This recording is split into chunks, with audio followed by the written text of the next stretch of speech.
Bueno, como les decía, nosotros vamos a empezar con farmacología aplicada, ¿sí? Esto quiere decir que vamos a ver los tratamientos farmacológicos y no farmacológicos en el contexto de una patología. En este caso, en esta unidad, vamos a tomar los problemas de salud de inflamación, referidos a inflamación e inmunidad. Es por eso que hoy el seminario es sobre el grupo farmacológico glucocorticoides, ¿sí? Bien, ustedes el año pasado cursaron, ¿cómo es que se llama la materia que da el doctor Uriarte? ADN. Ah, ¿en segundo? Ah, hace mucho entonces. Bien, inflamación e inmunidad, ¿vieron algo? Bien, ¿y alguien me puede decir cómo definimos a la inflamación? ¿O qué es la inflamación?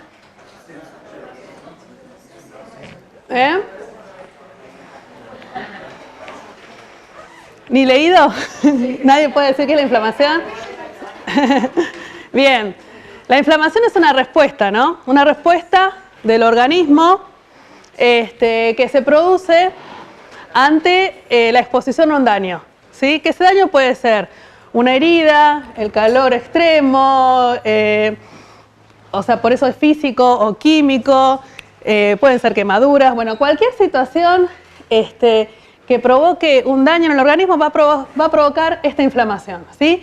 Que en realidad se produce para equilibrar esa situación que ocurre, ¿sí? Es un mecanismo homeostático y van a participar un montón de sistemas, el sistema inmunológico, el sistema nervioso también, y se van a empezar a activar diferentes cascadas. Las cascadas que dan origen a los leucotrienos y a las prostaglandinas, que son todos mediadores inflamatorios, la cascada de la coagulación, y todo eso va a provocar diferentes cosas. Por ejemplo, la tríada de la inflamación, ¿se la acuerdan? Bien, todo eso se produce ¿por qué? Primero porque, bueno, si hay algún daño, va a haber dolor, se van a secretar prostaglandinas y mediadores químicos que van a hacer que aumente la permeabilidad vascular, se van a generar señales para que todas las células inflamatorias vayan al sitio de inflamación, se va a producir congestión, se va a producir edema, ¿sí? Eso es básicamente lo que ocurre en la situación de inflamación, es mucho más complejo. Estamos haciendo solamente un recordatorio, ¿sí? Esto en cuanto a inflamación. Ahora, de inmunidad, no sé si recuerdan, pero tenemos lo que se llama inmunidad innata e inmunidad adquirida. La inmunidad innata es la que no requiere la exposición previa a un agente extraño, sino que se refiere a las barreras, por ejemplo, la piel, la integridad de la piel. La respuesta inflamatoria forma parte también de la inmunidad innata y también acá van a estar las células del complemento. Ahora, la inmunidad adquirida es esa inmunidad que para que se produzcan los anticuerpos y las defensas requiere la exposición previa a ese patógeno. Y toda esa respuesta inmunitaria va a ser específica para ese patógeno, ¿sí? Y acá vamos a tener a la inmunidad celular y la inmunidad humoral. La inmunidad celular, ¿saben qué células en qué intervienen? Los linfocitos T. ¿Y la inmunidad humoral? Están los anticuerpos. ¿Y quién produce los anticuerpos? Los linfocitos B, las células plasmáticas, ¿sí? Bueno, ahí tienen unas hermosas células inflamatorias e inmunitarias. Bien, eso. Ahora, ¿qué pasa cuando la respuesta inflamatoria o la respuesta inmunitaria es exagerada? Surge el concepto de autoinmunidad, ¿sí? Hay una pérdida de tolerancia. Entonces, ¿qué quiere decir? Que el organismo genera anticuerpos y células que reaccionan con partes propias del organismo, ¿sí? Y se produce lo que se llama enfermedad autoinmune.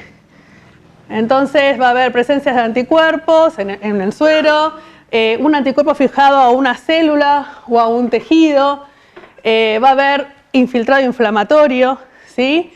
Bien, y la autoinflamación es un poco lo mismo, ¿sí?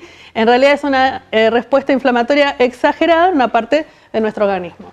Esto solamente no les vamos a tomar todo esto, es una introducción del por qué nosotros vamos a usar los glucocorticoides, sobre todo, para el tratamiento antiinflamatorio, inmunosupresor o alérgico, ¿sí? Tienen que tener conceptos básicos de lo que es inflamación y de lo que es inmunidad. Nada más, ¿sí?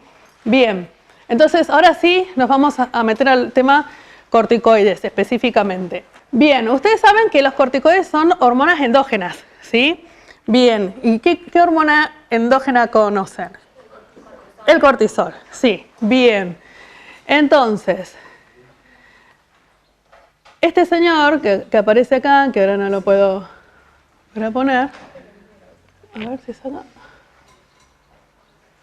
que se llama Thomas Edison, es un médico inglés que en 1855 es el primero que describe esta situación, en estado general de languidez, debilidad, desfallecimiento en la acción del corazón, irritabilidad en el estómago, un cambio peculiar en la coloración de la piel. Él lo que estaba describiendo es una situación que surgía por el déficit de una hormona, que nosotros ahora sabemos que es por el cortisol. Pero en ese momento no se sabía, solamente se había descrito este síndrome y motivó los sucesivos estudios que se hicieron los años siguientes hasta descubrir a esta hormona que es el cortisol, ¿sí? No vamos a hablar de todo esto, pero les quería contar que muchos años después, recién en el 1949, el doctor Kendall y Hench demostraron que el cortisol tenía un efecto beneficioso en la artritis reumatoidea, ¿sí? Nada más de lo que corresponde a historia. Esto es la enfermedad de Addison, que surge por falta de los glucocorticoides, que rápidamente les cuento, que se caracteriza por tener la presión arterial baja, hipotensión arterial, la pérdida de peso, diarrea, náuseas y vómitos con anorexia, pérdida de la fuerza muscular, también el oscurecimiento del cabello, la pigmentación de la piel, sobre todo en las cicatrices, ¿sí? En los pliegues cutáneos mucosos, ¿qué más? Pigmentación de mucosa. Esto, cuando se ve esto en estos pacientes, después, y en pacientes que pueden llegar hasta la muerte, ocurriendo toda esta situación, en autopsia se ve que después la corteza adrenal se encuentra atrófica, ¿sí? ¿Qué otra causa puede producir una enfermedad de Addison? Secundaria, por ejemplo, las infecciones. La tuberculosis puede afectar las glándulas suprarrenales y producir el déficit de corticoides. Otras situaciones pueden ser metástasis o enfermedades neoplásicas que metastaticen en ese lugar, o traumatismos, hemorragias y demás. Bien, entonces, los glucocorticoides endógenos son fundamentales para la vida de un organismo, ¿sí? Porque actúan a diferentes niveles en diferentes órganos y sistemas y controlan la homeostasis cardiovascular, la metabólica y la inmunológica. Se sintetiza en la corteza adrenal, ahora vamos a ver un poco más específico. Es muy importante, sobre todo en situaciones de estrés, ¿sí? Y nosotros utilizamos esas propiedades inflamatorias, inmunosupresoras y antialérgicos para el tratamiento de diversas patologías, muchas patologías. Pero ¿qué pasa? Son muy efectivas para ese tratamiento, pero llevan asociados efectos secundarios, que se ven sobre todo cuando las dosis de glucocorticoides son muy altas y que el tiempo de tratamiento es muy prolongado, ¿sí? Bien. Entonces, para repasar un poco, la glándula suprarrenal se encuentra sobre los riñones, ¿sí? Tiene una forma piramidal, más o menos con la puntita hacia arriba, y tiene dos partes anatómicas que están bien diferenciadas. Una es la corteza y otra es la médula adrenal. Pero se diferencian además por su origen embriológico y porque secretan diferentes hormonas. La médula adrenal, ¿ustedes saben qué hormonas secretan? Las catecolaminas, exactamente, las catecolaminas, noradrenalina y adrenalina, o norepinefrina y epinefrina. Y la corteza la vamos a dividir histológicamente en tres partes. Y esas tres partes van a tener diferentes funciones sintéticas. Entonces, la zona glomerular es la zona de la corteza que va a secretar los minerales corticoides. ¿Cuál? La aldosterona. Perfecto. La zona fasciculada es la que va a secretar los glucocorticoides, cortisol. Y la zona reticular, los andrógenos, ¿sí? Bien diferentes. Todos estos son entonces hormonas endógenas, ¿sí? Normalmente son secretadas en nuestro organismo. Bien. Ahora, los estímulos para la secreción difieren para cada hormona. ¿Ustedes se acuerdan o tienen idea de qué es lo que hace la aldosterona? Bien. Tiene que ver con el manejo del líquido y los electrolitos, reabsorción de sodio, y el sodio se lleva el agua. Entonces, uno de los estímulos para empezar esta vía, que es la vía de mineralocorticoides, es que haya bajo sodio en sangre o que haya aumento de potasio en sangre, ¿sí? Y también está regulada por algunas hormonas como la angiotensina. Ahora después vamos a ver la vía de los glucocorticoides, bien cómo se regula. Y para la vía de los andrógenos está regulada también por la adrenocorticotrofina, pero no le vamos a dar demasiada importancia a esta vía. Sí les quería decir que todas estas hormonas derivan del colesterol, ¿sí? Para la síntesis de glucocorticoides, mineralocorticoides y andrógenos vamos a necesitar al colesterol, que la mayoría de las veces se obtiene de manera exógena, ¿sí? Bien. Bueno. ¿Al eje lo conocen? ¿Sí? ¿Alguien quiere explicar qué pasa con este eje? ¿No? Bien.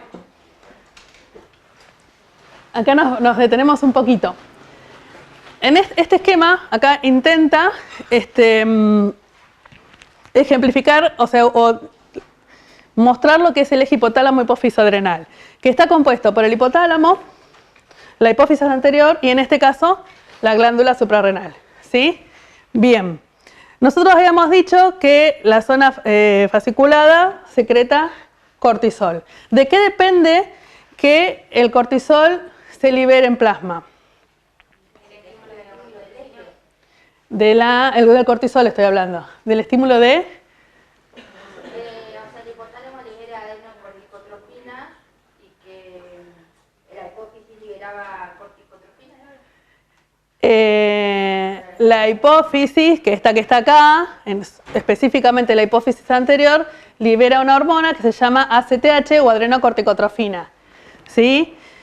Entonces, la síntesis y la liberación de cortisol depende de los pulsos de esta hormona, que es la corticotrofina, que a su vez, para que esta hormona se sintetice y se secrete, necesita el estímulo del hipotálamo, que libera una hormona que se llama hormona liberadora de corticotrofina, la CRH, ¿sí? De esa manera, es el primer estímulo que produce la liberación del cortisol, ¿sí? Bien. Ahora bien, hay otras situaciones que estimulan al eje y que estimulan la síntesis de cortisol. Por ejemplo, las situaciones de estrés, ¿sí? Hemorragias, el miedo intenso, el dolor, frío, calor, hipoglucemia, cirugías, infecciones. Toda situación de estrés va a estimular al eje para que se sintetice y se libere cortisol.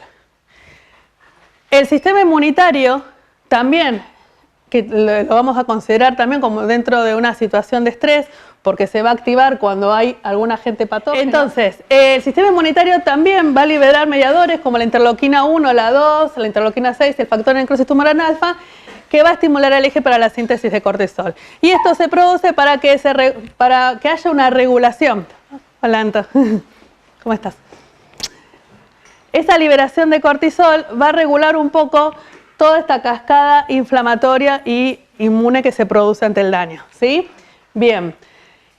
El otro estímulo que tenemos para la secreción de cortisol es el ritmo diurno, los ciclos de vigilia y sueño, ¿sí? La secreción de corticoides a lo largo del día va variando, ¿sí? Entonces, esto se llama ritmo circadiano, Tiene que ver con los ciclos de vigilia y sueño que está controlado por el sistema nervioso, por centros superiores del sistema nervioso. Entonces, acá tenemos una curvita en la que vamos a ver dos picos. Un pico, estos son las horas del día y esto es la concentración plasmática de cortisol. ¿Se entiende el dibujo? ¿Sí? Bien. Acá tenemos un pico alto que surge más o menos a las 8 de la mañana. ¿Sí? O sea, a las 8 de la mañana nosotros necesitamos tener el cortisol bastante elevado en sangre para arrancar el día. ¿Sí?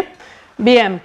Previo a este pico, antes se tuvo que haber liberado la ACTH, la adrenocorticotrofina. Unas horas antes se libera la adrenocorticotrofina y estimula la liberación de cortisol. Y luego desciende y vuelve a hacer un piquito un poco más bajo, pero sí un aumento de concentración a las 4 de la tarde. A la noche tiene que empezar a bajar. Empieza a bajar para que nosotros podamos dormirnos, ¿sí? Esto se llama ritmo circadiano. Entonces, en condiciones basales, nuestro organismo, la glándula secreta cortisol a una dosis de 6 a 9 miligramos metro cuadrado día o 20 miligramos día. ¿Sí? Esa en condiciones basales. El cortisol, 6, no, ¿qué? Ah, está bien, 6 a 9 miligramos metro cuadrado día es lo que secreta la glándula en condiciones basales de cortisol. O 20 miligramos día, ¿sí? Eso es en condiciones basales. Yo en este momento que estoy en una situación de estrés, quizás esté acá, 200 o 300 miligramos. Bueno, no estoy tan estresada. Pero bueno, la exposición, tener que dar un tema, ponerse a estudiar o ponerse a estudiar farmacología, son a veces situaciones de estrés que depende de cada uno cuánto se estrese. ¿Sí? Bien, vamos con los mecanismos de acción. Acá se mezcla un poco todo lo que es, o sea, vamos a hablar de hormonas endógenas, pero también es el mismo mecanismo de acción de las hormonas de los glucocorticoides que son sintéticos, ¿sí? Entonces, cuando hablamos de mecanismo de acción de las hormonas endógenas, es el mismo que va a tener los glucocorticoides que utilizamos diariamente en la práctica clínica, ¿sí? Bien. Mecanismos de acción. Hay mecanismos genómicos y no genómicos. Yo les había contado que estas hormonas derivan del colesterol. ¿Qué les dice esa situación? Muy bien. ¿Y por qué? Excelente. Entonces, estas hormonas son muy liposolubles, ella los dice ahí igualmente, entonces no van a tener problema para atravesar las membranas. Las hormonas liposolubles, ¿se acuerdan más o menos cómo era el volumen de distribución de este tipo de hormonas? Eran alto. Entonces significa que tiene una distribución amplia, que va a llegar a muchos sistemas, va a llegar al sistema nervioso, va a pasar la barrera hematoencefálica, la barrera placentaria, ¿sí? Se distribuye por todos lados. Entonces, como son muy liposolubles, no tienen ningún problema de atravesar la membrana y encontrar en el citoplasma a su receptor, ¿sí? Bien, una vez que se unen al receptor, el corticoide junto a su receptor, los dos juntitos, se traslocan al núcleo, ¿sí? Y allí van a interactuar con secuencias específicas del ADN que se llaman así genes de respuestas a los corticoides o a los esteroides para estimular la transcripción o para suprimir la transcripción, ¿sí? De ciertos genes. Entonces en algunos casos va a producir aumentos de síntesis de proteínas y en otros casos va a disminuir esa producción. Este mecanismo lleva un tiempito, ¿sí? Puede llevar horas, puede llevar un día, 2 días, pero ese efecto es duradero, ¿sí? Bien.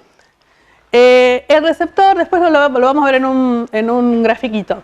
El receptor de los glucocorticoides y mineralocorticoides se encuentra en citoplasma cuando está solo unido a proteínas. Estas HSP 70-90 son proteínas de shock térmico, algo así, lo que se llamaba, de choque térmico, y está inactivo.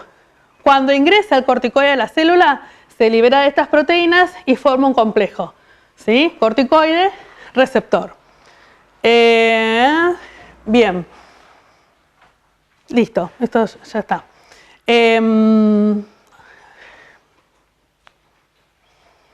¿No corre? Bien, algo que les quiero decir de los corticoides. De los receptores. Nosotros vamos a tener receptores para el glucocorticoide y para el mineralocorticoides, que estructuralmente son muy similares, pero los ligandos son diferentes y la afinidad de cada receptor por esos ligandos también es diferente. Entonces, este que está acá, receptor mineralocorticoide, MR, lo van a ver así como MR en los libros, tiene como ligando a la aldosterona, que habíamos dicho que es un mineralocorticoide, ¿no? Pero también se une al cortisol y a la corticosterona, que son glucocorticoides. Y este receptor tiene mucha más afinidad por estas dos hormonas que por la aldosterona. Y ahora después les voy a explicar por qué les cuento esto.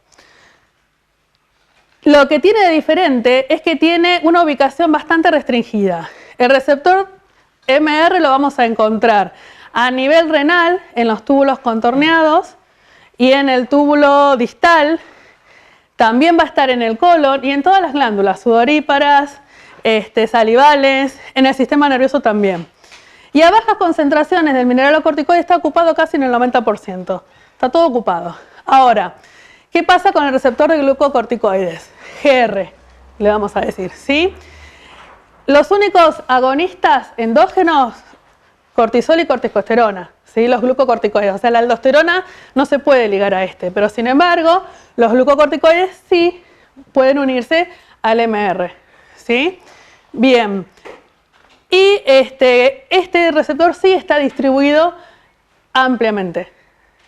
Bien. Y está ocupado en realidad en situaciones basales solamente en un 30%. La ocupación total ocurre en situaciones de estrés. ¿Sí? Bien.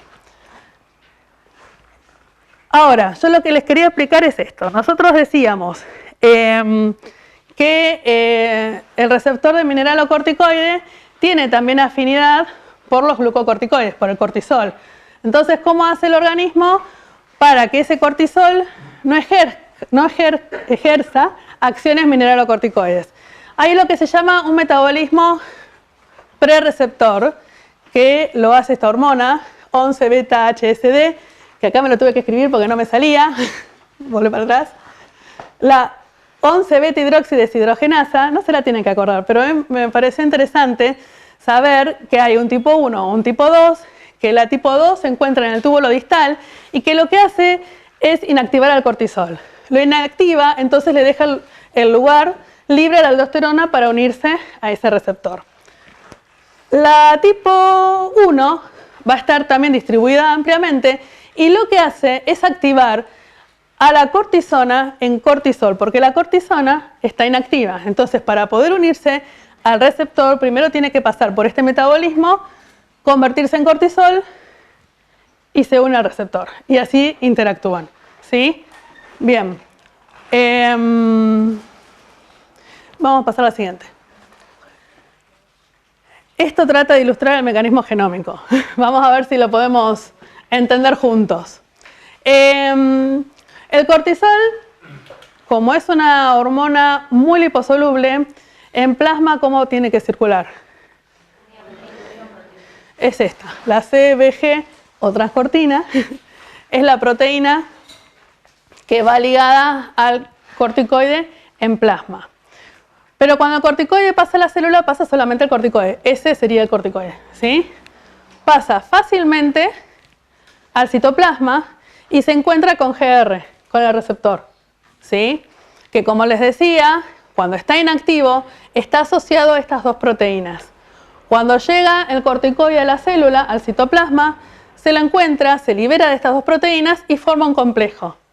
Los dos juntitos pasan al núcleo, que también tiene una membrana, ¿sí? Pero pasan sin problema, el receptor con el corticoides. Y el receptor, él es el que tiene una zona específica, que es la que se va a unir a la secuencia de ADN, a los genes respondedores de esteroides o corticosteroides, ¿sí? Y de esa manera, en este caso, favorecer la translocación y la producción de proteínas, ¿sí? Bien. Entonces, seguimos con los mecanismos genómicos. Los mecanismos genómicos pueden ser de dos maneras diferentes. Una estimulando la transcripción y otra inhibiendo la transcripción. ¿Cómo hace los glucocorticoides y el receptor para estimular la transcripción? Se ve bastante difícil, ¿no? Lo que hace es asociarse a toda la maquinaria transcripcional, a estas proteínas, a esta proteína de acá, y lo que hace es favorecer la acetilación de estas redonditas que se llaman histonas. ¿Se acuerdan lo que son las histonas? ¿Qué son? Esa que hace así, perfecto. Es una proteína que lo que hace es enrollar la cromatina, enrolla el ADN. Entonces, tiene que venir la polimerasa 2 para empezar a hacer la transcripción, pero la polimerasa, si la cromatina está así, no puede actuar. Entonces necesita desenrollarse. Y esto lo hace con la acetilación y estas proteínas que favorecen la acetilación. Entonces, los glucocorticoides se unen a esas secuencias, se ligan a todas estas proteínas, maquinaria transcripcional, y favorecen la transcripción. En este caso, de genes que van a dar proteínas antiinflamatorias, ¿sí? Bien, o podría ser enzimas que participen en la gluconeogénesis, que ya vamos a ver por qué. Ahora, este otro mecanismo, que acá está bastante más difícil de entender, es al revés. Los glucocorticoides, en este caso, van a disminuir la transcripción de genes. ¿Qué genes, por ejemplo? Podría llegar, si yo dije que era antiinflamatorio, inmunosupresor.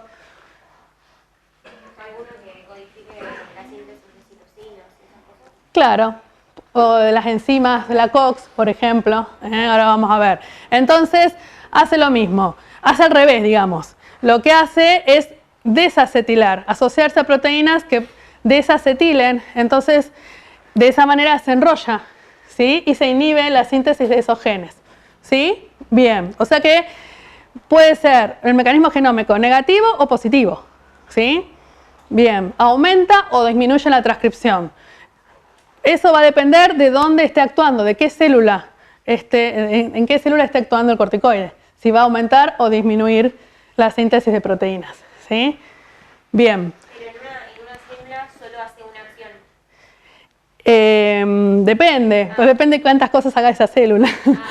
Sí, pero después ahora vamos a seguir avanzando y yo les voy explicando cuál es el mecanismo genómico, cuál es el no genómico. Pero para que tengan, es bastante complejo de entender, pero lo que hace es, fundamentalmente el mecanismo genómico es regular la transcripción. Para arriba o para abajo, dependiendo de dónde esté actuando, en qué célula esté actuando. Porque yo les decía, por ejemplo, en el hígado. En el hígado, lo que el corticoide va a estimular es el depósito de glucosa. ¿Cómo lo hace? Con este proceso que se llama gluconeogénesis. Entonces, va a aumentar la transcripción de genes que codifiquen para proteínas que estén involucradas en ese proceso de gluconeogénesis, ¿sí? Ahora, en una célula inflamatoria que va a producir, no sé, prostaglandina E o prostaglandina I, que son citoquinas inflamatorias, lo que va a hacer es disminuir la transcripción de genes que codifiquen para proteínas que estimulen la síntesis de esas citoquinas, ¿sí? Bien. Estos son... ¿Está modificado por la dosis? ¿Está modificado por la dosis También, también? sí. La dosis influye mucho en los efectos fisiológicos y en los efectos adversos. Ahora lo vamos a ir viendo, ¿sí? Bien. Esto intenta hacer una secuencia de ADN y acá hay diferentes genes respondedores a glucocorticoides. En este caso, por ejemplo, acá tenemos un gen de respuesta cuyo ARN mensajero va a producir la síntesis de esta hormona que se llama lipocortina. ¿A esta la conocen? ¿La lipocortina la escucharon nombrar? No, bien. La lipocortina es una hormona que cuando interactúa el glucocorticoide con su receptor aumenta la transcripción y aumenta la síntesis. Entonces, esta lipocortina inhibe los efectos de otra enzima que se llama fosfolipasa 2, que es la que va a sintetizar leucotrienos y prostaglandinas inflamatorias, ¿sí? Entonces, los glucocorticoides en este caso van a favorecer la síntesis de esta proteína, ¿sí? ¿Por qué? Porque esa proteína va a inhibir todo el proceso inflamatorio. En este ejemplo de acá tenemos receptores beta 2. ¿Dónde están los receptores beta 2?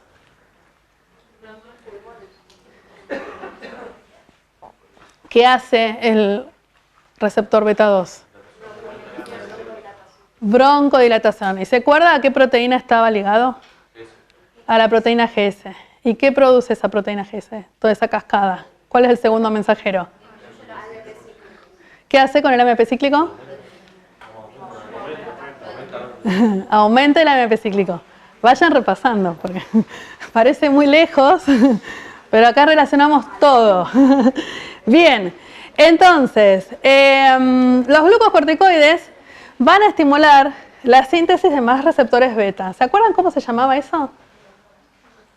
¿Cómo se llamaba cuando una hormona o un fármaco estimulaba la producción de receptores de otra droga? Up, down, ¿se acuerdan? Up regulation. Bueno, este es un mecanismo por el cual se produce up regulation, ¿sí? Hay más receptores. Bueno, y acá, nada, enzimas pusimos, más general. Bien. No se lo tienen que acordar, pero es para que les quede esto, que hay genes sensibles a los glucocorticoides que van a producir una reducción de la transcripción o un aumento de la transcripción. Es lo que veníamos hablando. Reduce la transcripción de, por ejemplo, todo lo que tenga que ver con las citoquinas, con los factores estimulantes de colonias, la COX-2, la fosfolipasa 2, los receptores de endotelina. Ahora lo vamos a ir viendo de nuevo. Todas estas moléculas, las moléculas de adhesión, tienen una participación en la inflamación. Entonces nosotros dijimos que los glucocorticoides tienen un mecanismo antiinflamatorio. Entonces todo lo que tenga que ver con la inflamación lo va a tratar de inhibir, ¿sí? Lo inhibe para regularlo, ¿sí? Bien.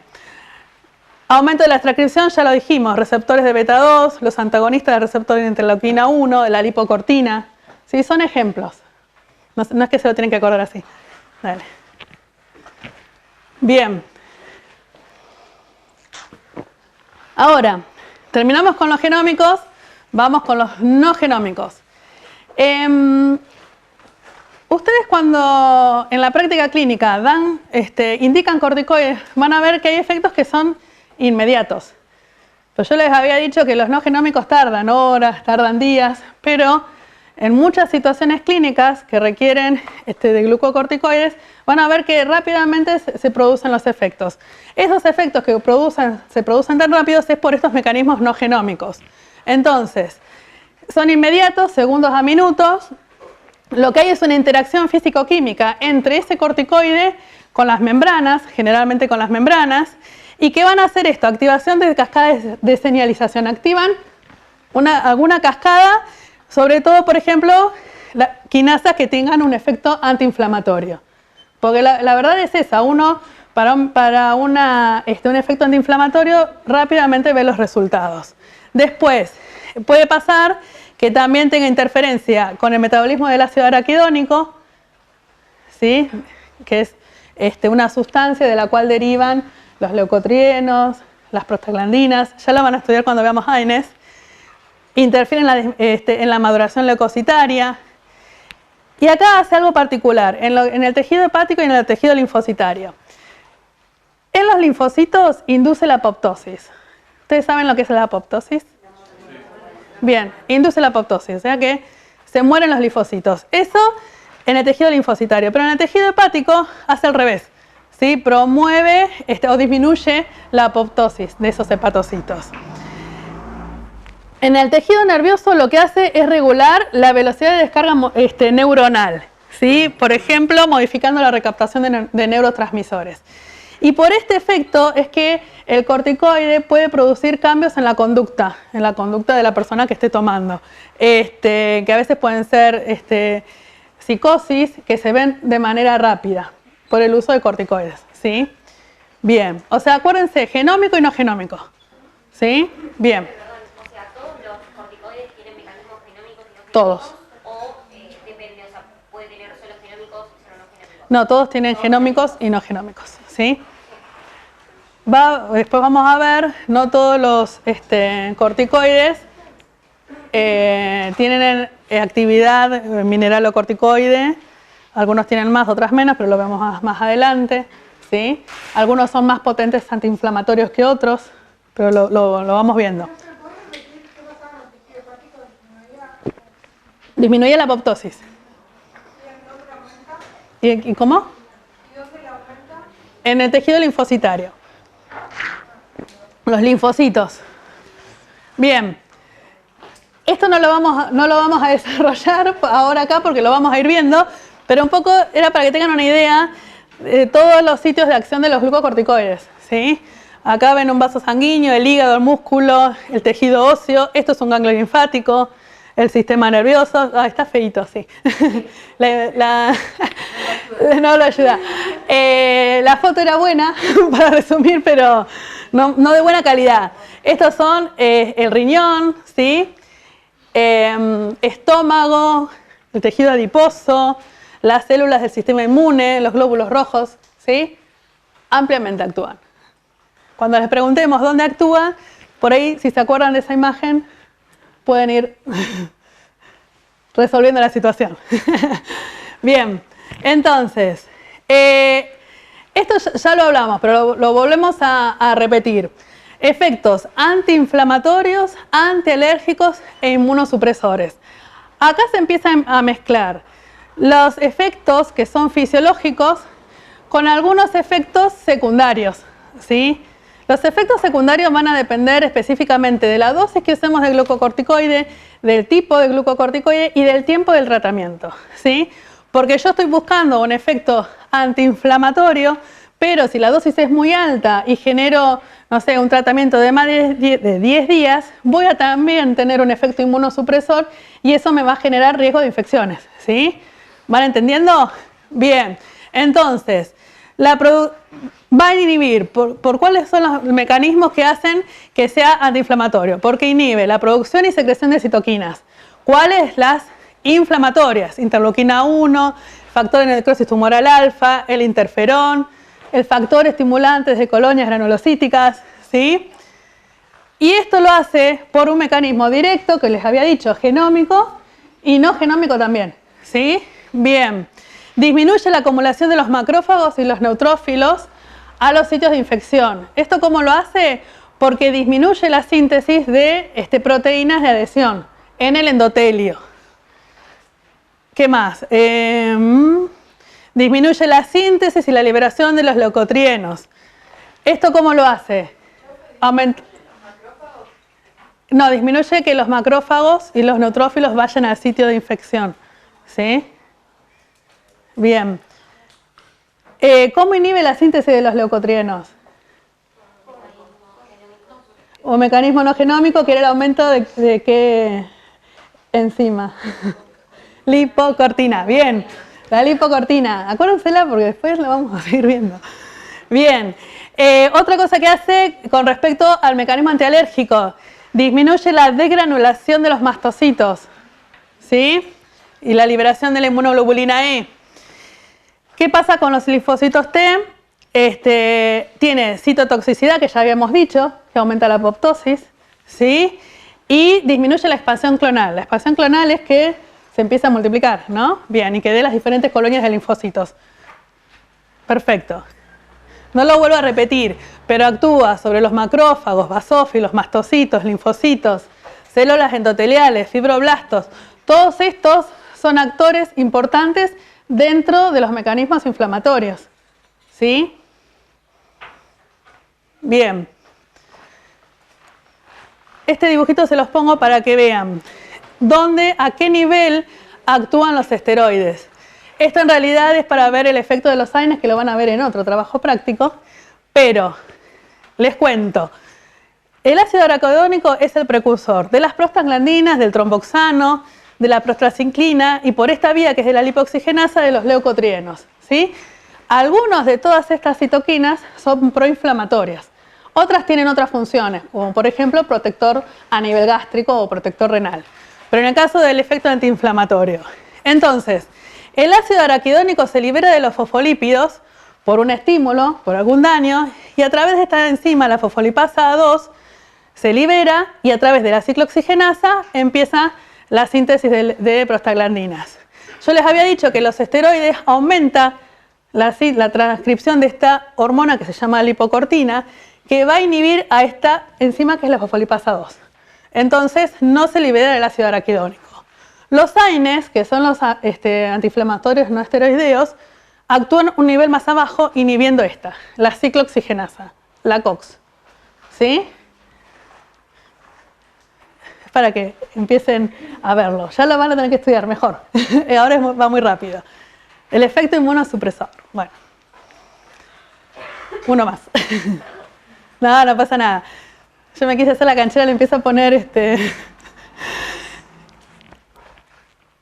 cosas y después me olvido. Bueno, entonces, con respecto al efecto inmunosupresor, los glucocorticoides van a tener más acción a nivel del linfocito T. No tanto del linfocito B y de los anticuerpos. No disminuye tanto la cantidad de anticuerpos, pero sí disminuye la cantidad de linfocitos T. Produce una linfopenia por el aumento de la apoptosis que les había dicho y porque hay una redistribución también. También se van a ver afectadas las células dendríticas que no van a poder producir estas interleuquinas y este factor de necrosis tumoral. La apoptosis ya se las dije. La interleuquina 2 también es una interleuquina muy importante en todo lo que tenga que ver inmunidad, porque lo que hace es aumentar la proliferación de las células T activadas. ¿Sí? ¿Qué más?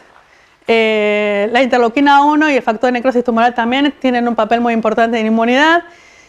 Y lo que ocurre acá con los glucocorticoides es que inhibe la interacción de la célula presentadora de antígeno con los linfocitos. ¿Sí? Bien. ¿Qué más? Nada más de acá. Yo acá les quería mostrar, son placas diferentes. Esta placa, ¿ustedes han visto placas, radiografías de tórax? Bien. ¿Estas les parece normal? ¿Sí? ¿Cómo lo ven? ¿Y acá qué le pasó? No está normal. ¿Qué? Consolidación, sí, podría ser. Ponele. Arriba dice linfoma. Ah, qué tonta. Le puse linfoma. Bueno, pero ¿qué pasa acá? ¿Por qué tengo esto así, grande, ancho? Es un linfoma, pero bueno, ¿por qué tiene eso ancho ahí? ¿Por qué es un linfoma? ¿Qué se ve afectado ahí? ¿Qué hay en ese mediastino? Una masa ganglionar. ¿Sí? Bien. Se los pongo para que se acuerden de este mecanismo que los oncólogos utilizan mucho, que es el de la lisis de los linfocitos. ¿Sí? Entonces, parte importante del tratamiento de un linfoma y de una leucemia son los corticoides, a dosis altas. ¿Sí? Entonces, lo que genera, y de manera muy rápida, es la lisis de esas células, por este mecanismo de inducción de la apoptosis. ¿Sí? Entonces, con pocos días de corticoides a altas dosis, uno puede ver en una radiografía de tórax que le hace de control, por ejemplo, a los 8 días, el 50% de esta masa disminuida. ¿Sí? Bien, para ejemplificar, para que se lo acuerden. Bien, entonces, tenemos también efectos metabólicos. ¿Se acuerdan algún efecto metabólico?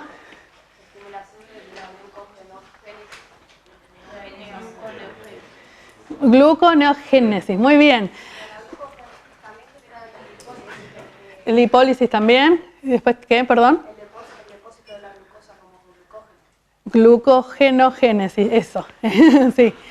Bien, por ahí se acuerdan esto, por ahí, a partir de que aumenta los niveles de glucosa en plasma, se pueden acordar por ahí y ver de qué manera lo hace. ¿Sí? Entonces, para que yo tenga la glucosa alta en plasma, voy a tener que disminuir la utilización de los tejidos periféricos, ¿sí? De la glucosa. Y esto lo hace disminuyendo un transportador. Por otro lado, este efecto es contrario a lo de la insulina, ¿sí? Porque ¿qué hace la insulina cuando tenemos la glucosa alta? Exacto, hace el efecto contrario. Por otro lado, en el hígado va a estimular el depósito de la glucosa, ¿sí? La gluconeogénesis. Va a almacenar glucosa en el hígado. Esto es algo similar a lo que produce la insulina. La insulina también hace esto. ¿Sí? No son totalmente contrarias las acciones, a eso voy. Bien, ¿cómo almacena la glucosa. La glucosa la almacena a partir de producir más glucosa a partir de aminoácidos y glicerol. Entonces, ¿de dónde saca los aminoácidos? De las proteínas. Sí, muy bien. Sobre todo el tejido conectivo. ¿Sí? Entonces hay catabolismo proteico. Entonces, ¿de dónde vamos a sacar proteínas? Del músculo. ¿Sí? Entonces va a haber una disminución de la masa muscular que va a llevar a una debilidad. ¿Sí? Esto se llama miopatía esteroidea, sobre todo de los miembros inferiores y los miembros superiores, pero a nivel proximal. ¿Sí? Tienen dificultades para caminar, para subir escaleras. ¿Eso puede ser un efecto secundario? Claro. Podría, obvio, por supuesto. Sí, por supuesto. Pero van a ver, lo vamos a ir repitiendo, que en realidad esto se ve con dosis altas, con el periodo prolongado de tratamiento. ¿Sí? ¿Qué más? ¿Y qué pasa con el tejido adiposo? Esto también aumenta los ácidos grasos. ¿Sí? ¿Por qué? ¿Qué le pasa al tejido adiposo? Se redistribuye, pero también hay lipólisis. ¿Sí? Lipólisis, por ejemplo, acá, en los miembros inferiores, va a tener poca grasa y poco músculo. Y después vamos a ver también, más adelante, que también tiene afectado el tejido óseo. ¿Sí? Bien. Lo que hace el glucocorticoide es facilitar la lipólisis por las catecolaminas. ¿A través de qué receptor? ¿Se acuerdan? Beta 3. Beta 3, muy bien. ¿Y ligado a qué proteína? GS. ¿Y qué hace? Bien, muy bien. Ya están aprobando. Bien, no, si quieres pasarla, pues si no son las 8. Bien, más efectos. Hematológico. Poliglobulia produce. Aumenta el hematocrito y la hemoglobina. Neutrofilia. La neutrofilia no es porque induce la síntesis de más glóbulos blancos. Lo que pasa acá es que los neutrófilos, que normalmente van o sea, en los vasos sanguíneos van pegados a la pared, se descentralizan, desmarginalizan por las faltas de las proteínas de adhesión. Entonces están todos dentro del vaso, en el centro. ¿Sí? Y también porque estimula la médula ósea para que libere neutrófilos.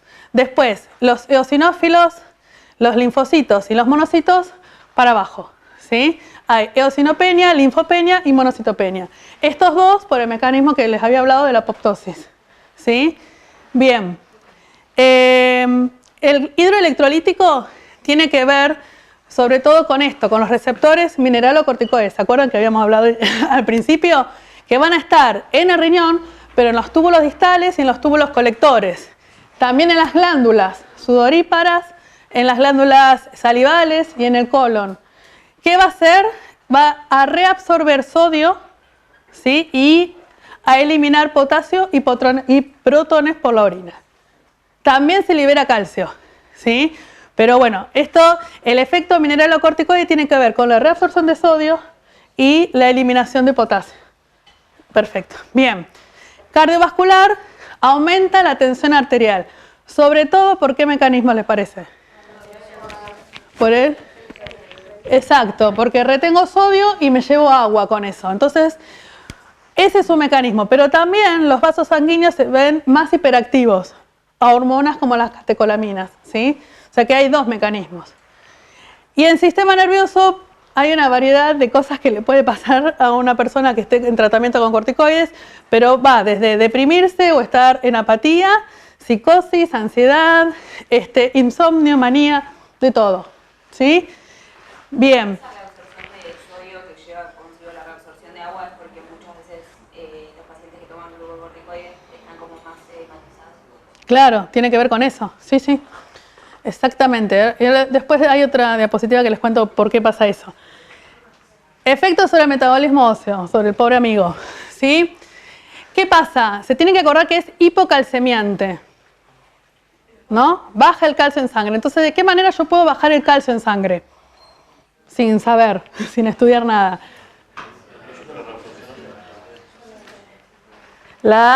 Disminuyendo la reabsorción ósea. La resorción, sí, perfecto, sí. Y también limito la entrada de calcio al nivel intestinal, por ejemplo, ¿sí? Ahora, también aumenta esta paratormona. ¿Por qué? Porque tengo calcio bajo, entonces aumenta la paratormona. ¿Qué pasa a nivel celular? Acá tenemos, no sé, imagínense que estamos dentro del hueso, tenemos los osteoblastos, osteoclastos y osteocitos. Entonces, con los osteoblastos, ¿qué va a hacer? O sea, no voy a poder formar hueso. Va a hacer todas acciones que inhiben esa acción. Por ejemplo, aumenta la apoptosis, se mueren más. O disminuye la formación ósea, disminuye la proliferación de estos osteoblastos. En cambio, con los osteoclastos, al revés. Va a disminuir la apoptosis y va a estimular la resorción ósea, ¿sí? Y con los osteocitos, lo mismo. Aumenta la apoptosis, disminuye la función. Todo eso hace que disminuya la masa ósea. Y todo eso hace a que me llegue a tener un riesgo aumentado de osteoporosis y fracturas. Y le sumamos además a que ya tenía la masa muscular disminuida. ¿Sí? Bien. ¿Qué más? Endocrino. Endocrino tiene que ver con la inhibición del eje. ¿Sí? Va a disminuir la CRH y la ACTH. ¿Sí? La corticotrofina y la hormona liberadora de corticotrofina. También la somatostatina, que es la hormona de crecimiento. Y tiene efectos sobre los ejes hipofisario, hipotálamo hipofisario gonadal y sobre el tiroideo, ¿sí? Todo esto va a hacer que a los niños, sobre todo los niños porque son los que más se afectan, tengan enlentecido el crecimiento, el desarrollo de la masa muscular y la pubertad, que después es reversible cuando corta el tratamiento, ¿sí? Pero llegamos a esa situación. Bien, eso seguimos porque si no, no terminamos más. ¿Se acuerdan de esto? Estas curvas. ¿Cómo se llamaban? Sí, logarítmica, porque acá me dice que es un logaritmo, pero eran las curvas dosis y respuestas, ¿se acuerdan? Hace mucho en farmacodinamia, hace mucho tiempo atrás. Bien, esto es para explicar un poco, para que quizás les quede grabado en la retina, el upregulation heterólogo de los receptores adrenérgicos beta 2, y que es una base es el fundamento para el tratamiento en asma, ¿sí? Con estos inhaladores que van asociados a un corticoide y a un beta 2, ¿sí? Y un agonista beta 2. En este caso acá tenemos al salmeterol, que es un agonista beta 2, que ya lo van a conocer. ¿Que no es lo mismo que? El salbutamol es un agonista beta 2, pero estos son diferentes. Claro. Sí, sí, otras drogas. Les puse salmeterol porque en general la asociación es salmeterol con, por ejemplo, fluticasona, ¿sí? Que es un corticoide. Bien, el salmeterol solito, si bien tiene una respuesta máxima, se ve favorecida cuando le agregamos el corticoide, ¿sí? Y este efecto es por esto, porque tenemos más receptores beta 2. Y además se suma el efecto antiinflamatorio y antialérgico del corticoide, ¿sí? Bien. Otra cosa importante que hace es a nivel del surfactante pulmonar, es inducir la síntesis de los fosfolípidos en el bebé gestante, ¿sí? Cuando la mamá está en la situación de preparto, es una situación de estrés, aumentan los glucocorticoides y se produce el surfactante pulmonar, ¿sí? En los partos prematuros también se utiliza corticoides para inducir la maduración pulmonar, ¿sí? Bien, nada más. Esto del efecto mineralocorticoide que yo les decía, que reabsorbe sodio y sale potasio, es porque aumenta la síntesis de la ATP, de esta bomba ATP sodio potasio, ¿sí? Bien. Seguimos.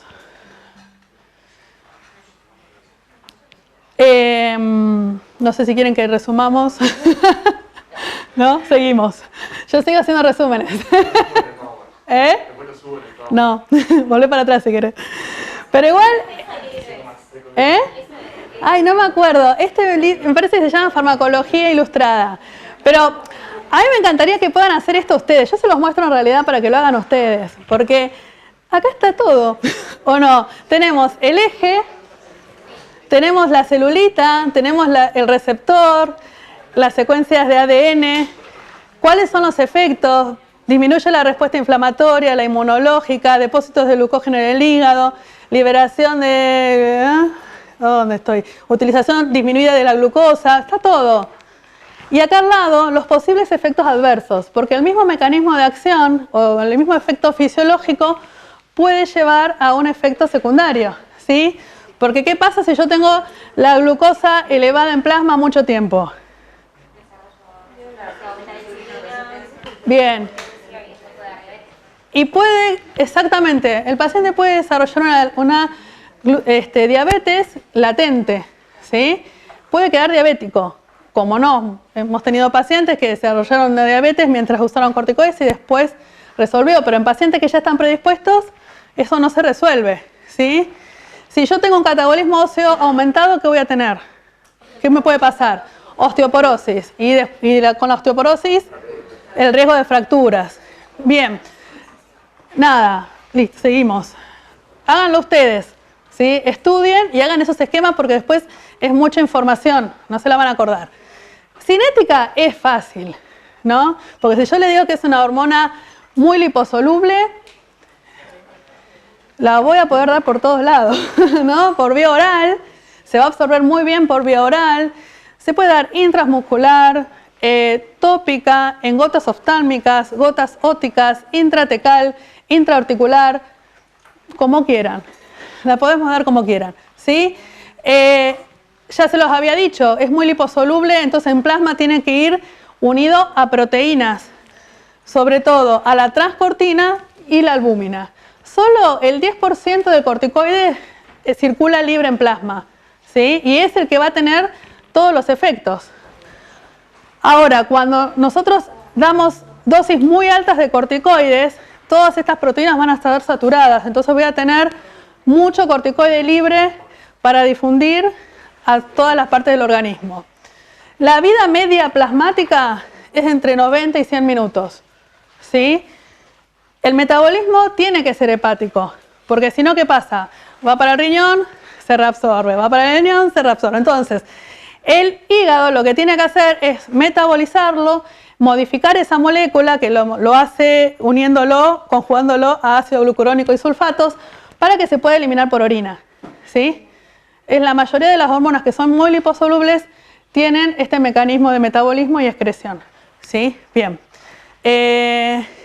Acá lo que les quería mostrar era lo del volumen de distribución, que son volúmenes de distribución grandes. Por ejemplo, la dexametasona, 2 litros por kilo. Hagan la cuenta en un paciente de, no sé, de 70 kilos, ¿sí? Bien, muy amplios. Que todos no hay demasiadas diferencias, ¿sí? Todas se unen más o menos en la misma porcentaje de la proteína, se eliminan por vía renal, la biodisponibilidad oral es buena, ¿sí? Bien, seguimos. Acá era para esquematizar las vías de administración. Estos son los corticoides sintéticos, ¿sí? Acá ya estamos, esto que hablé de la cinética es para los corticoides sintéticos, ¿sí? Bien, entonces, por vía sistémica, hidrocortisona, betametasona, dexametasona, se los presento, prednisona, prednisolona, el deflazacor. Por vía tópica podemos tener la betametasona, bueno, inhalatoria, fluticasona y budesonide son los más conocidos, ¿sí? Seguimos. Los efectos adversos, yo les decía que más o menos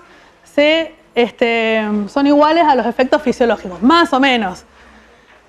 En los niños la disminución del crecimiento, osteoporosis, el aumento del apetito lo hace, ¿sí? A los chicos que están tratados por leucemias, cuando empezamos con el tratamiento, tienen mucho hambre. Pueden pedir milanesa a las 7 de la mañana, no sé, papas fritas a las 7 de la mañana y la madre se los da. Y con eso, ¿qué pasa? Aumentan de peso, ¿sí? Porque comen mucho.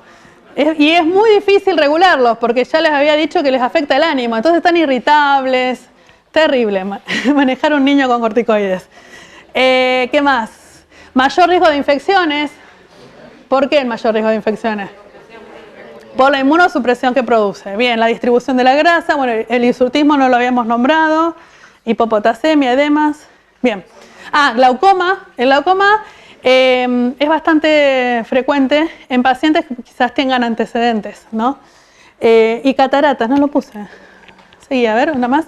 Las cataratas también son frecuentes. Ah, sigue. El bloqueo del eje es muy importante, ahora lo vamos a ver con más detalle. Pero sí, un paciente que tiene un tratamiento prolongado con corticosteroides tiene bloqueado, tenemos que asumir que el eje está bloqueado y que la suspensión brusca de esos corticoides que yo les voy a estar administrando va a traer consecuencias, ¿sí? Ahora lo vamos a ver. Bien. Interacciones tiene muchas. ¿Por qué? Porque primero son inductores de las citocromos. Entonces, al ser inductores de las citocromos, va a haber drogas que son metabolizadas por estas citocromos que van a tener un aumento de su catabolismo. Entonces, disminuye el efecto. Por ejemplo, benzodiazepinas o estatinas. ¿Sí? Esto los glucocorticoides. Pero a su vez, hay drogas que van a inducir el catabolismo de los glucocorticoides o que van a inhibir, ¿sí? Entonces, por ejemplo, la fenitoína, la carbamazepina y la rifampicina aumentan el metabolismo del corticoide, ¿sí? Y los antifúngicos, como el ketoconazol, inhibe a las citocromos, entonces aumentan los niveles de glucocorticoides en plasma. Bien, seguimos. Después, las interacciones farmacodinámicas serían estas, por los mecanismos de acción, con los agonistas beta 2, porque los que le dije que aumenta la síntesis de los receptores, con los AINES, porque los AINES también tienen un mecanismo antiinflamatorio y tienen tiene un efecto aditivo, ¿sí? Porque los glucocorticoides están en un nivel más arriba, actuando en la vía metabólica del ácido araquidónico más arriba, y los AINES un poco más abajo, ¿se acuerdan? ¿Que hemos visto? Bien. Con los antihistamínicos también, porque potencian el efecto antialérgico. Con los diuréticos puede pasar que asociados, sobre todo a los de enlace y a las tiacidas, aumenten la excreción de potasio, ¿sí? Entonces que produzcan hipopotasemia. Y con la insulina y los antidiabéticos orales, puede pasar que los glucocorticoides hagan que requieran más dosis de insulina o más dosis de los antidiabéticos. Hay algunas contraindicaciones, pero en realidad cuando un paciente necesita realmente del tratamiento con glucocorticoides, siempre pesa más darle ese tratamiento. Por ejemplo, un paciente como los que tengo yo con leucemias y linfomas, en donde el corticoide es fundamental para que se pueda curar. Entonces, algunas son relativas, ¿sí? La mayoría pasan a ser relativas. Pero bueno, lo encontré así como absoluto en el caso de epilepsia o psicosis.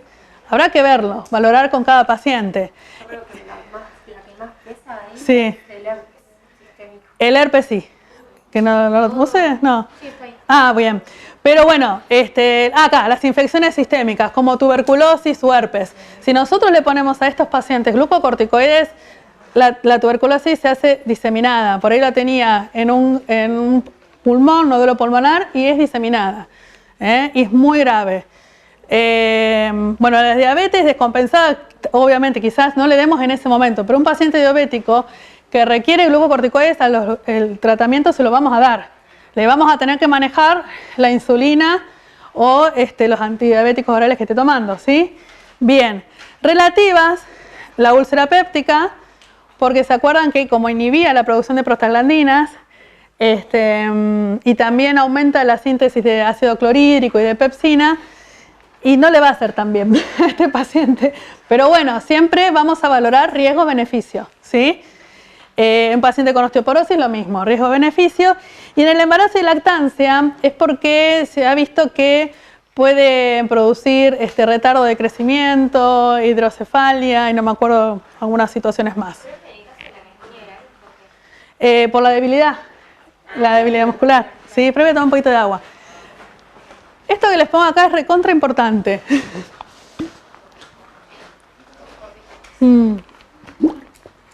Bien, acá tenemos un cuadrito con los diferentes glucocorticoides sintéticos que tenemos disponibles en el mercado. Opa. Las dosis equivalentes Ahora les voy a explicar qué significa cada cosa. Actividad glucocorticoide relativa, que lo pueden ver en los libros como potencia relativa. Actividad mineralocorticoide relativa. La duración de acción. Bueno, y algunas indicaciones terapéuticas. Los glucocorticoides, la primera división que vamos a hacer es en los corticoides, quiero decir en general, en glucocorticoides o mineralocorticoides. Y eso va a depender de su capacidad de afectar el metabolismo de los hidratos de carbono, glucosa, lípidos, ¿sí? Proteínas, y su efecto inflamatorio, o por su capacidad de acción sobre el sodio y el potasio. Entonces, si yo digo que la fludrocortisona tiene actividad mineralocorticoide y no tiene actividad glucocorticoide, quiero decir que este tipo de corticoide va a actuar sobre la retención de sodio y la eliminación de potasio, ¿sí? Bien, arbitrariamente se le puso 1 al cortisol en cuanto a su capacidad de glucocorticoide y 1 también en cuanto a su efecto mineralocorticoide. Entonces tiene potencia 1-1. El cortisol es similar a decir hidrocortisona, ¿sí? Bien, entonces decimos que tiene actividad 1 glucocorticoide y actividad 1 mineralocorticoide. Si lo comparamos con la dexametasona, no la encuentro, tiene actividad 30 glucocorticoidea y mineralocorticoidea mínima. ¿Qué quiere decir que tiene actividad 30 en comparación con la hidrocortisona?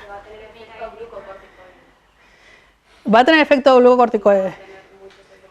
Bien, pero en comparación con la hidrocortisona es 30 veces más, ¿sí? 30 veces más efecto antiinflamatorio o glucocorticoide, ¿sí? Bien. En el caso de, no tengo ninguna fludrocortisona.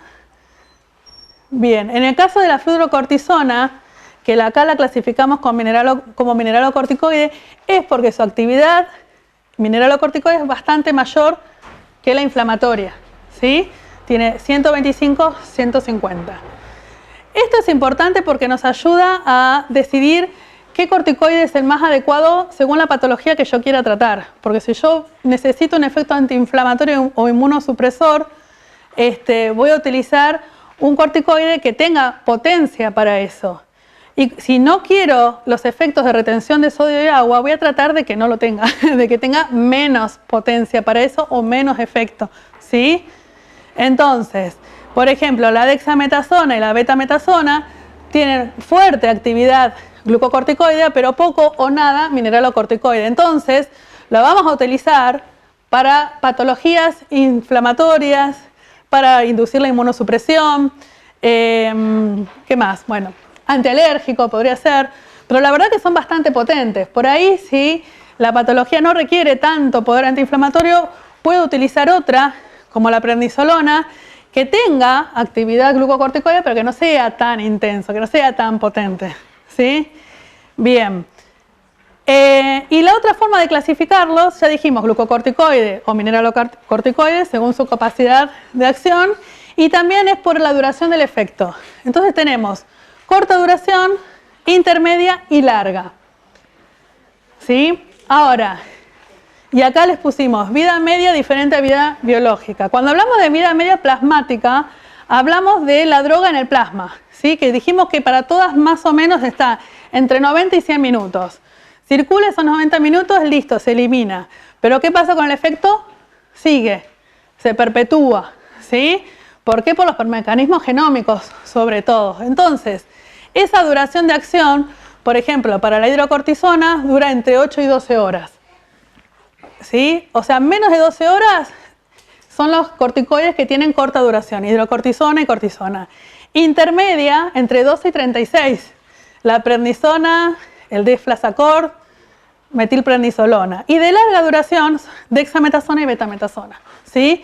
Que van a tener una duración de acción mayor a 36 horas. O sea, ¿Entienden? Después de que el fármaco interactúe con el receptor, que la célula estaría con el efecto de esa interacción.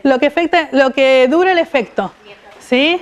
que en el laboratorio se mide por el tiempo que inhibe a la adrenocorticotrofina, pero no importa. ¿Sí? Es lo que dura el efecto, que no tiene nada que ver con el tiempo que el corticoide está en plasma. ¿Ven la diferencia? Porque lo van a ver como vida media plasmática o vida media biológica en algunos libros. Que no se confundan. La vida media biológica sería acción biológica. Es la acción, el tiempo que dura la acción. ¿Sí? Bien. Bueno, esto es lo que les contaba. La dexametasona es la más potente cuando hablamos de efecto antiinflamatorio, ¿sí? Que tiene un valor igual a 25.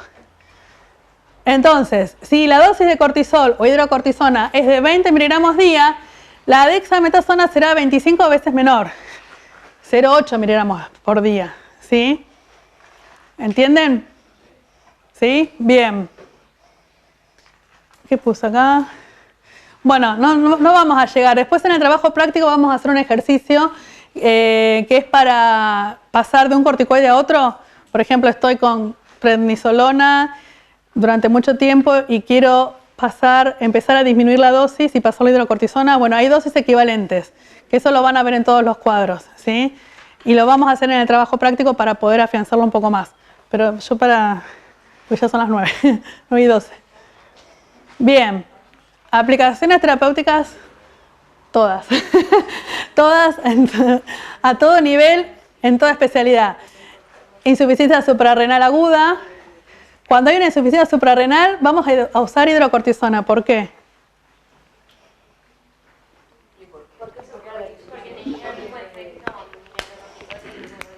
Excelente. Es la más fisiológica de todas las que tenemos.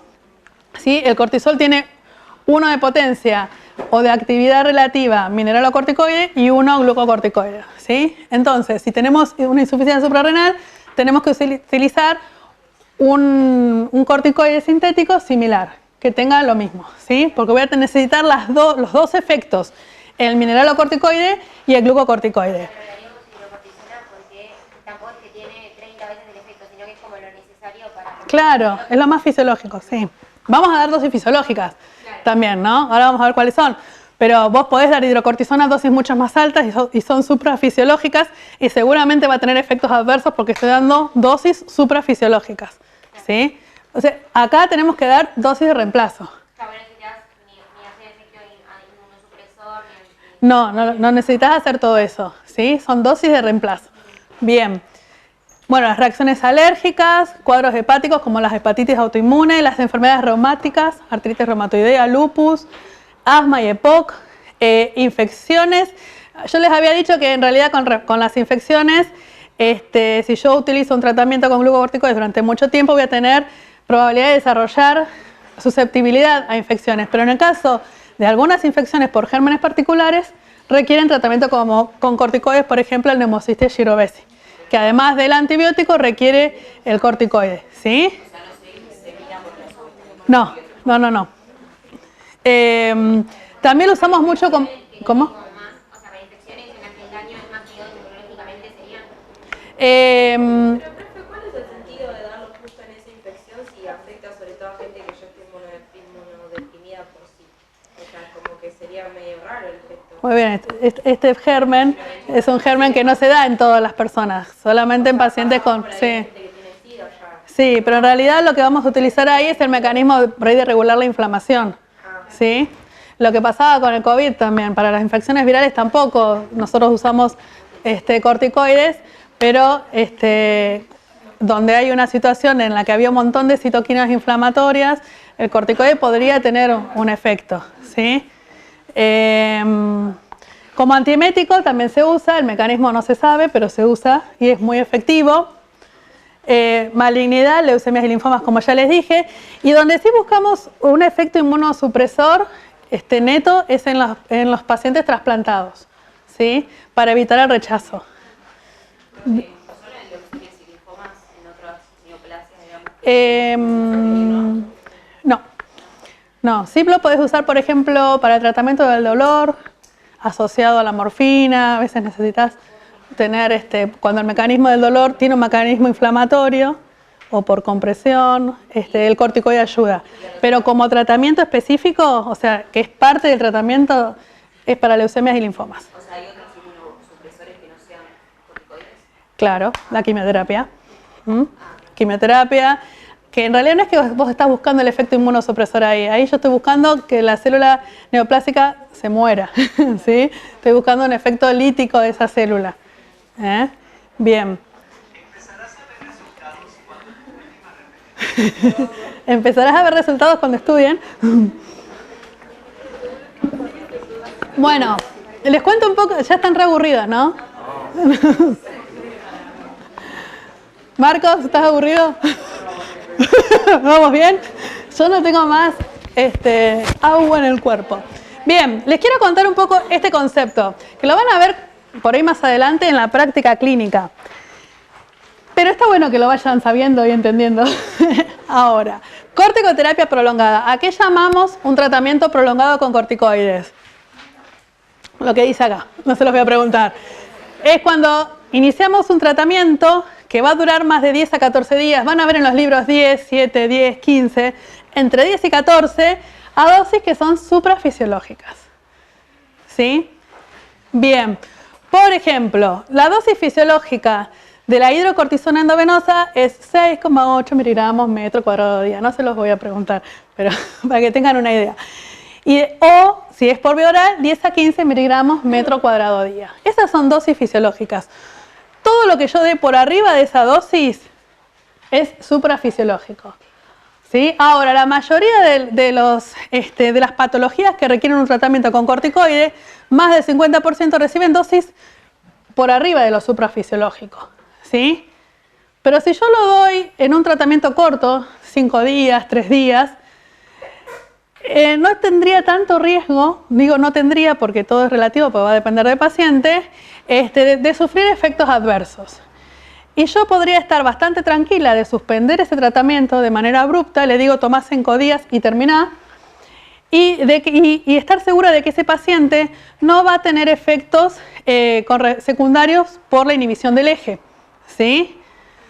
Bien, por eso es que se los quiero contar, porque hay muchos pacientes con corticoides y a veces no les cuentan todo esto, ¿no? Que por ahí está 10 días, 14 días, 15 días y es mucho tiempo, ¿sí? Entonces hay que tener cuidado con esto. Exacto. A partir de en algunos libros dicen 2 semanas. Pero también tenés que tener en cuenta qué dosis le estás dando a ese paciente. Porque yo tengo pacientes en tratamiento por 14 días y ese chico a la semana está todo Cushing. ¿Sí? Entonces, si el paciente tiene un aspecto Cushing, yo tengo que asumir que el eje está inhibido. ¿Sí? Porque ya lo veo como muy intoxicado de corticoides, entre comillas, ¿no? Ya tiene mucha afectación. Entonces, por más que sean 10 días, yo el descenso se lo voy a hacer paulatino. ¿Sí? Entonces, hidrocortisona, por ejemplo, las dosis moderadas de hidrocortisona son 20 miligramos. ¿Sí? No es tanto, en realidad. Que equivale a 7,5 miligramos de prednisona o 0,75 miligramos de dexametasona. ¿Se acuerdan que habíamos dicho que la dexametasona era la más potente? 25 veces más potente que la hidrocortisona. ¿Sí? Entonces, 20 miligramos de hidrocortisona equivalen a 0,75 miligramos de dexametasona. ¿Sí? ¿Entienden eso? Bien. Bien, seguimos. Entonces, ¿cuándo considero yo, o cuándo tengo menos riesgo de tener el eje inhibido? Si estoy dando dosis de reemplazo, las fisiológicas, si estoy dando dosis de reemplazo, puedo tener menos riesgo de inhibir el eje. Las dosis administradas durante la mañana también tienen menos posibilidades de inhibir el eje, ¿sí? Los tratamientos cortos, menores a 10 días, también. Si doy días alternos de corticoides, hay esquemas terapéuticos que dan días alternos cada 48 horas, también tienen menos riesgo de inhibir el eje. ¿Qué más? Bien. No lo puse en ningún lado, pero ¿ustedes saben cuánto tiempo puede estar el eje inhibido después de un tratamiento con corticoides por tiempo prolongado? ¿Hasta cuándo tengo yo que asumir que puede estar el eje inhibido? Bueno, lo van a ver en algunos libros. 6 meses, dicen algunos, hasta 1 año. ¿Sí? Bien. A ver. Entonces lo que decíamos, si el tratamiento dura hasta 2 semanas o menos de 10 días, no requiere un protocolo de descenso, porque hay protocolos y son todos diferentes, ¿sí? Así que no es que no les vamos a pedir cómo se desciende, pero sí tienen que saber que tiene que ser un descenso paulatino. Así en líneas generales se puede ir descendiendo un 20% de la dosis cada 3 días, cada 4 días, va a depender, ¿sí? Cuando llegamos a dosis fisiológicas vamos a tener que rotar ese corticoide, si estoy usando dexametasona o prednisolona, a hidrocortisona. ¿Por qué? Porque es la hormona sintética más fisiológica, ¿sí? Entonces en algún momento voy descendiendo, llego al equivalente de dosis fisiológica, lo paso a hidrocortisona. Entonces si estaba usando el corticoide cada 8 horas, lo puedo empezar a usar cada 12, después puedo hacer días alternos, 1 vez por día. Eso es bien paulatino, te puede llevar 3 semanas hasta 1 mes. Pero ahí vas haciendo, digamos, como midiendo si la glándula va produciendo hormona endógena también. Exacto. Cuando vos llegás a dosis infrafisiológicas con hidrocortisona, medís el eje. O sea, lo que hacemos normalmente es dosar el cortisol, que ahora lo vamos a ver más adelante. Yo les había dicho que los corticoides, aunque sean inhalados, van a ir para todos lados, ¿sí? O sea, puede pasar al plasma. ¿Puede inhibir el eje? ¿Qué les parece? ¿Podría inhibir el eje? En dosis alta, sí. Bien. Más de 500 microgramos por metro cuadrado, ¿sí? De budesonide, por ejemplo. ¿Qué otra cosa? Hay corticoide intranasal también. Puede inhibir el eje, pero tienen que ser tratamientos muy prolongados, 1 año, ¿sí? Así que va a depender del tipo de corticoide, de la duración del tratamiento y de la dosis. Bien. Esto ya se los dije. Sí, seguimos. Bien, ¿y qué pasa si tengo el eje inhibido? Hay una insuficiencia suprarrenal o adrenal, crisis adrenal, y está puesto así porque es una bomba. Esto puede ser muy grave, es una emergencia y no siempre los pacientes y los médicos están advertidos de esta situación, ¿sí? Porque además puede ser subclínica o síntomas muy sutiles. Puede ser aguda, subaguda o crónica, ¿sí? ¿Y qué pasa? ¿Qué es lo que gatilla esa crisis adrenal? La situación de estrés. Entonces yo tengo un eje inhibido. Empiezo con una infección, vómitos, diarrea, tengo una cirugía, un politraumatismo y la glándula suprarrenal no puede responder a esa situación de estrés con los corticoides, con el cortisol, ¿sí? Porque está inhibida. Cuando se inhibe el eje, la corteza adrenal está atrófica, ¿sí? Bien, entonces, los síntomas pueden ser leves o graves. Muy graves, convulsión, pérdida de la conciencia, el paciente puede entrar en shock, hipotensión, deshidratación o solo tener astenia, anorexia, fiebre, dolor abdominal, ¿sí? Por eso tenemos que tener la alarma, estar atentos. Bien. Y el tratamiento de la crisis, cuando el paciente está chocado, es una emergencia. Entonces le vamos a poner accesos venosos, le vamos a aportar líquido, le vamos a aportar glucosa, ¿sí? Le vamos a dar hidrocortisona endovenosa en bolo, no importa la dosis, ¿sí? Pero le vamos a dar lo que necesite en ese momento, que es una emergencia. Pero tiene que tener un alto índice de sospecha. Si ustedes no saben de esta situación, no van a sospechar qué es lo que le está pasando al paciente. Pueden ser cualquier cosa, en realidad. Esto es los descensos. Bien. Se los dejo un ratito por si lo quieren leer, copiar, mientras tomo agua, pero ya lo hablamos. El descenso paulatino.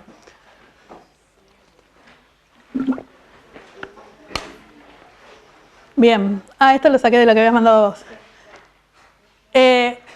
Tener en cuenta que si el paciente tiene un tratamiento prolongado con corticoides, tenemos que estar atentos a las pautas antiestrés, ¿sí? Esto de conocer lo que le puede pasar, de decirle al paciente, no se te ocurra dejar el corticoide, ¿sí? Bien, menos de 15 días de tratamiento, ven que van variando, 10, 14, no se ponen de acuerdo, 2 semanas pueden decir, se puede suspender, ¿sí? Y si tiene más de 15 días, el descenso progresivo, paulatino, ¿sí? Bien. Cuando pasaban los 15 días era cuando podía estar inhibido el eje. Claro, o la otra situación es que no hayan pasado 15 días, pasaron 7, 10, pero vos tenés un paciente que tiene todas las características de Cushing. Paciente con cara de luna llena, la jiba dorsal, la distribución de la grasa, ¿sí? Las piernas finitas, debilidad. O sea, digamos que esa sintomatología va a estar mucho tiempo. Lo que te dice, si vos ves a un paciente con estos signos, es que el eje muy probablemente esté inhibido.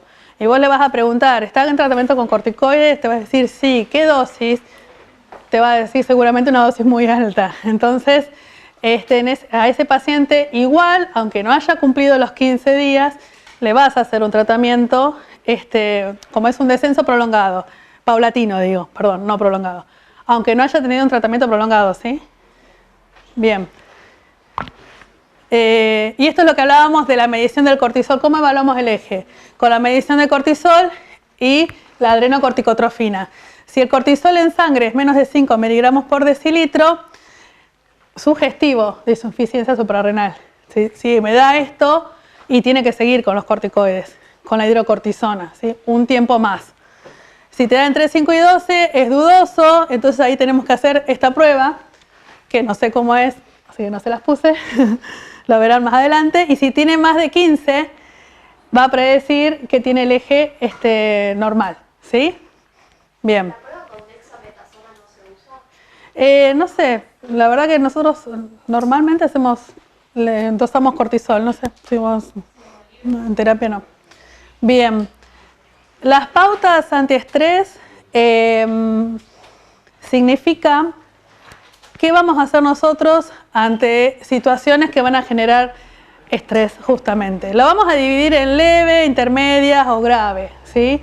Entonces, una situación, esto es el paciente que está recibiendo corticoides, por ejemplo, por tratamiento de una artritis reumatoidea, sabes que está hace un mes recibiendo corticoides y que de pronto tiene fiebre o dolor en una muela o tiene alguna infección sin vómitos, ¿sí? Esto es un estrés leve. ¿Qué vamos a hacer con ese paciente? Acá encontré que se duplicaba la dosis de hidrocortisona a la que ya estaba tomando. Pero también en otras bibliografías habla de que hay que darle hidrocortisona a 30 miligramos metro cuadrado. O sea, van a haber diferentes cosas. Y creo que la bibliografía que le subimos nosotros creo que dice que no hay que hacer nada. Pero no es, o sea, a lo que voy es que va a depender del paciente que tengamos enfrente también. Porque un paciente con esta patología de artritis reumatoidea que hace un mes que está tomando tratamiento y yo no me animo a no ponerle nada, ¿sí? Aunque lo digan las normas. Y la endocrinóloga tampoco. Bien, ahora, un estrés grave, cirugías mayor, infecciones severas, un traumatismo, sepsis, la dosis de hidrocortisona va a ser mayor. De 60 a 100 miligramos metro cuadrado, ¿sí? Mientras dure esa situación de estrés.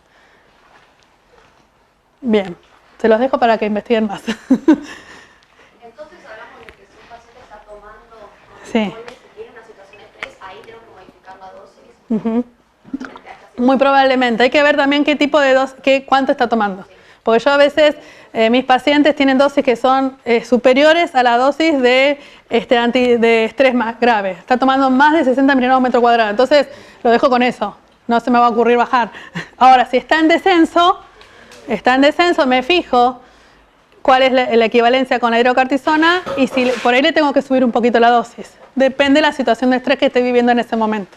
¿Sí? Bien. Bueno, esto no sé si lo vamos a dar, en realidad. Corticoides terminó. No sé cuánto tiempo tenemos. ¿Media hora? 9:30 son. Ya está. Bien. Yo sabía que no iba a llegar. En realidad, esto le quería hacer algún comentario, pero igual lo van a encontrar en los libros. Porque en el trabajo práctico van a tener un caso de artritis reumatoidea. Entonces, van a tener que investigar un poquito de la enfermedad, no mucho, lo básico, y cuáles son los fármacos ¿cómo se llaman? Los fármacos moduladores de la enfermedad, ¿sí? Lo van a ver en el Goodman, en el RANC, no es demasiado difícil, ¿sí? Bien, el metotrexato es uno de las drogas de primera línea que se usan porque reduce la progresión de la enfermedad. Esta droga yo la conozco mucho porque también la usamos en oncología y tiene una particularidad que a dosis más bajas tiene actividad antiinflamatoria y a dosis altas tiene la actividad de lisis tumoral, que es lo que yo busco en las leucemias. Por ejemplo, osteosarcomas también lo utilizan, ¿sí? Sí. Se lastima la boca como con llagas, toda la mucosa, oral, intestinal, mucositis anal y oral es muy común, pero con dosis altas. Las dosis bajas no tienen tantos efectos adversos. Bueno, la leflunomida también se utiliza. Y estos son las terapias biológicas. Terapias biológicas que son sobre todo los anticuerpos monoclonales. Las terapias biológicas son muchas, pero para esta situación nos interesan los anticuerpos monoclonales y las proteínas de fusión. La particularidad de los anticuerpos monoclonales es que son glicoproteínas. ¿Vieron los anticuerpos? ¿Se acuerdan cómo son? Bueno, son iguales, pero van a un blanco específico. Por ejemplo, en la artritis reumatoidea, que el factor de necrosis tumoral tiene importancia en la patología, van contra este factor de necrosis tumoral, ¿sí? Bien, y bueno, creo que nada más. ¿Se entendió? ¿Los mareé? ¿No? Bueno, chicos, suerte.